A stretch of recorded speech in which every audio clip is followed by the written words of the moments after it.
भीलों का वध किया है, भीलों के सरदार का वध किया है, और माँ जगदम्बा ने गोद में बैठा करके जड़ भरत जी को दुलार किया है।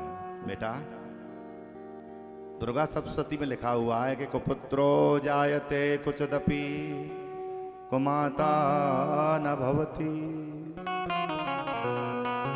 बेटा कपूत हो सकता है लेकिन माता को माता कभी नहीं हो सकती। कुपुत्रो जायते कुचदपि कुमाता न भवति। मां जगदम्बा ने रक्षा करी है। एक सिंध सोबरी देश का राजा रहुगण पालकी में बैठ के जा रहा था।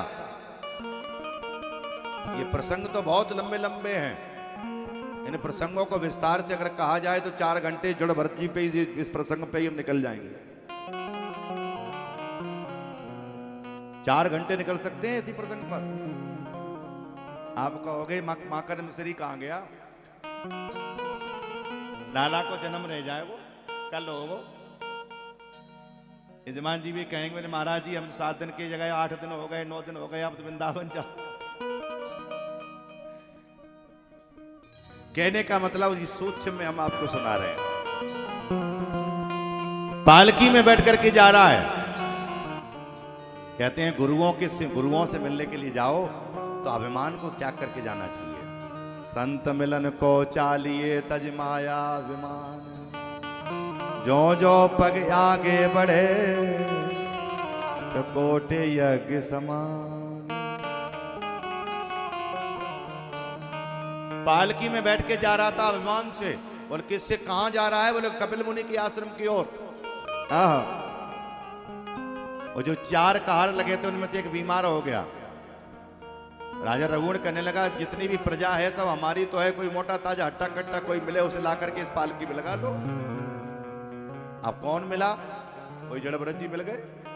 बोले ये ठीक है, मोटा ताजा पालकी में जोत दिया, लगा दिया जा करके। और आज उनको पालकी ढोने का कोई श्रम तो है नहीं, आदत तो है नहीं। कोई सामने चीटी चीटा कोई जीव आ जाता है तो छलांग लगा देते हैं।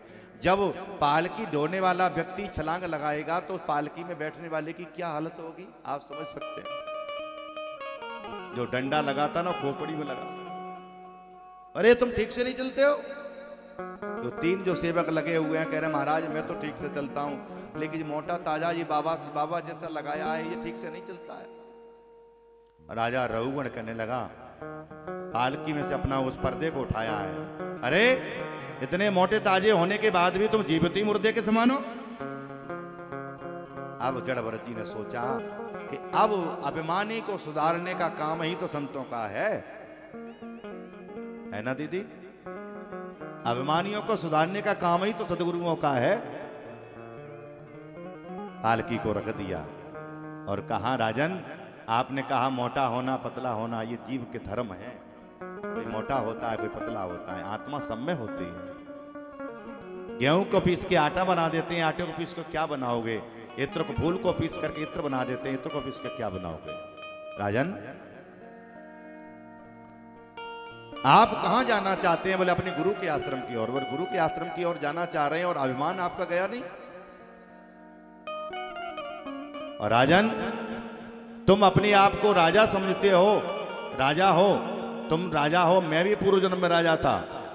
मुझे 3 जन्म की बात याद है। अहम पुरा भरतो नाम राजा। मेरा भी पूर्व जन्म में मेरा नाम भरत था।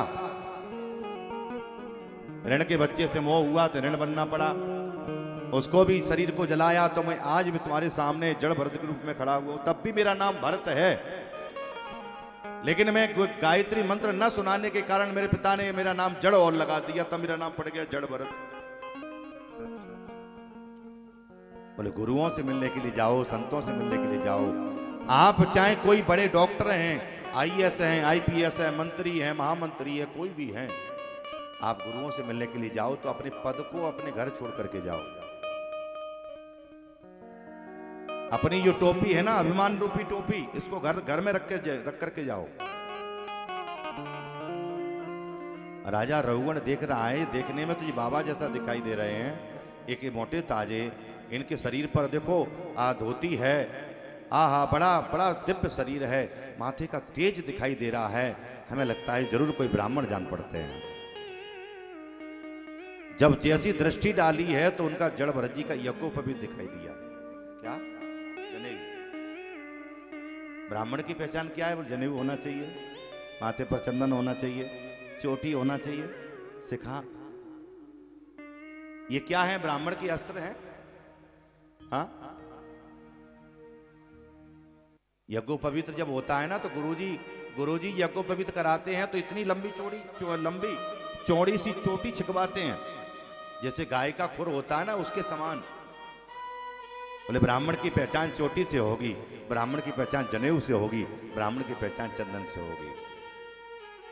Costume निगूढ़ Cersei दुजानां विवर्ष सूत्रम कतमोवधूत।